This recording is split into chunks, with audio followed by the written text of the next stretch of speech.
Jadi di gaya bahasa Arab itu begini.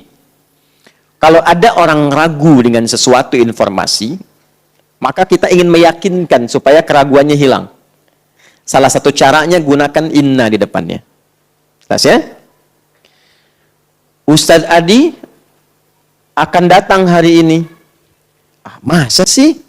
Ya, kayaknya belum yakin deh. Maka dikatakan, inna Ustadz Adi sayati al-yaum. Saya tegaskan ya, nih flyernya sudah ada. Nih update-nya di jalan sedang akan datang. Beliau akan datang hari ini. Maka gunakan inna untuk menguatkan. Jelas? Nah, pengertian terbaliknya artinya, kalau Anda baca Al-Quran, disampaikan satu informasi, menggunakan inna, berarti ada golongan manusia yang tidak meyakini sempurna. Jadi ada orang-orang yang memang, menganggap kehidupan dunia itu segalanya. Karena itu sibuk dengan dunia. Berangkat gelap, pulang gelap, kumpulkan ini, kumpulkan itu, hitung lagi. Padahal yang sudah terkumpul pun belum tentu dipakai. Gitu. Maka Allah tegaskan pakai inna, kamu itu akan meninggalkan dunia, kamu akan wafat. Yang kamu kumpulkan ini nggak akan bermanfaat untukmu kalau tidak digunakan itu untuk kepentingan esok harimu. Sibuk meninggikan diri, sibuk mencari kedudukan, lupa bahwa banyak aktivitas yang harus dikerjakan untuk persiapan pulang. Gitu.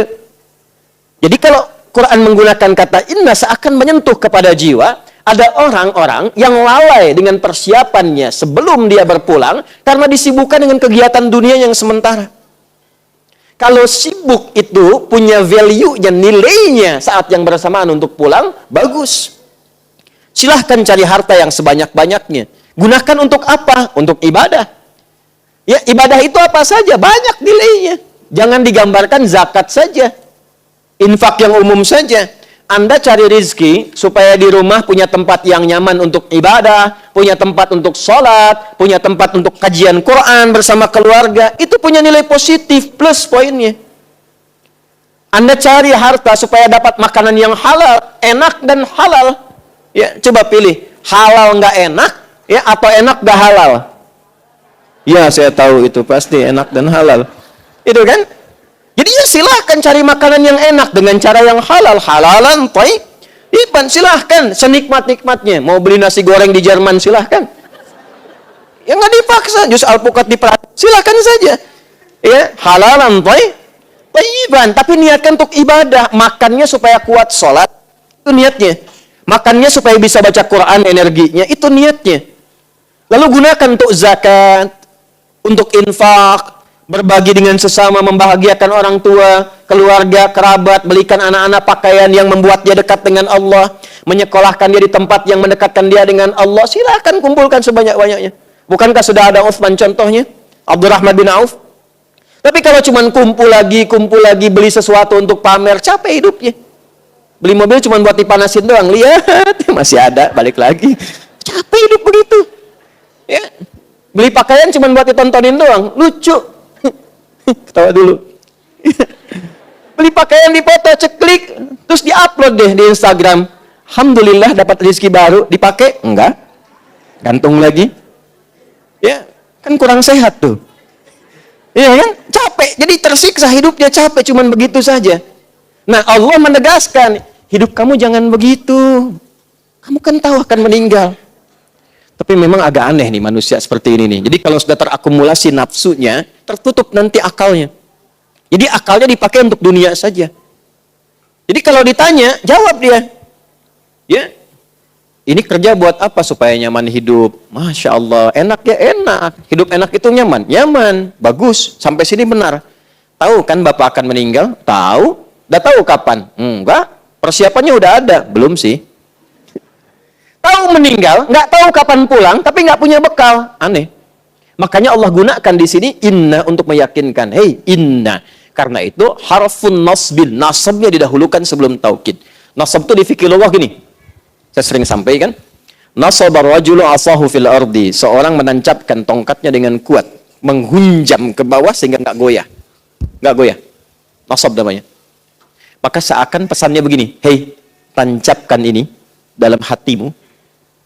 Jangan goyah. Kuatkan pada jiwamu, yakinkan jangan goyah. Kamu ini akan pulang. Kamu akan meninggal. Kalau perlu tuliskan di dinding rumah itu. Setelah saat kamu pulang, saya di meja kerja itu, saya tuliskan. Ada hidayat, jangan maksiat, karena kamu akan wafat. Sudah merasa punya bekal yang cukup untuk pulang? Tanda tanya. Jadi begitu kita melihat itu termotivasi lagi. Kuatkan lagi, kuatkan lagi, kuatkan lagi. Tancapkan pada jiwamu.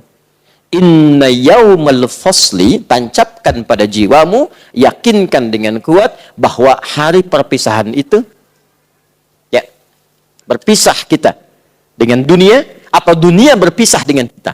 Karena di sini konteksnya dunia meninggalkan kita.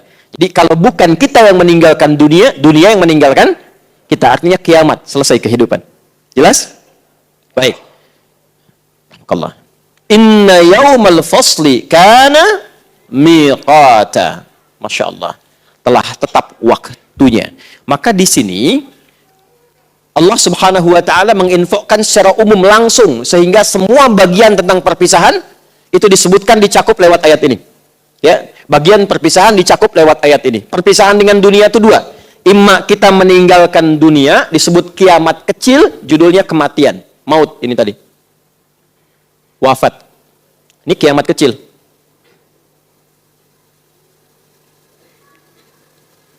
Atau kiamat besar, dunia yang meninggalkan kita, hancurnya dunia. Ya, hancurnya dunia. Sudah? Nah, dua-duanya makna ini dicakup lewat ayat ini dan ditegaskan, mengambil kalau dalam bahasa Indonesia itu ada namanya sinekdok ya. Belajar bahasa Indonesia ya. Sinekdok, ada sinekdok pas prototo, ada sinekdok totem proparte. Ya. Pas prototo itu disebutkan sebagian mewakili keseluruhannya. Kalau sinekdok totem proparte disebutkan keseluruhan mewakili sebagiannya. Di kejuaraan bulu tangkis itu Indonesia mengalahkan Malaysia. Apakah semua orang Indonesia main bulu tangkis di kejuaraan itu? Kan tidak ya, sebagiannya saja ya. Ya, jelas ya? Baik, tapi itu adalah uslub, gaya bahasa untuk menunjukkan mencakup sebagian tapi disebutkan keseluruhannya untuk menunjukkan kedahsyatannya. Jelas? Nah, ini sama. Disebutkan di ayat ini mencakup peristiwa kiamatnya, hancurnya dunia, berpisah dari satu alam ke alam yang lainnya, tapi saat yang bersamaan diisyaratkan pula di dalamnya hilang semua kehidupan kita, semua meninggal. Ya, tapi intinya adalah ingin menjelaskan, hey, apa yang kamu akan cari akan hancur. Apa yang kamu kejar-kejar selama ini akan meninggalkan engkau. Kalau bukan engkau meninggalkannya, ia yang akan hancur dan engkau kehilangan kesempatan dia.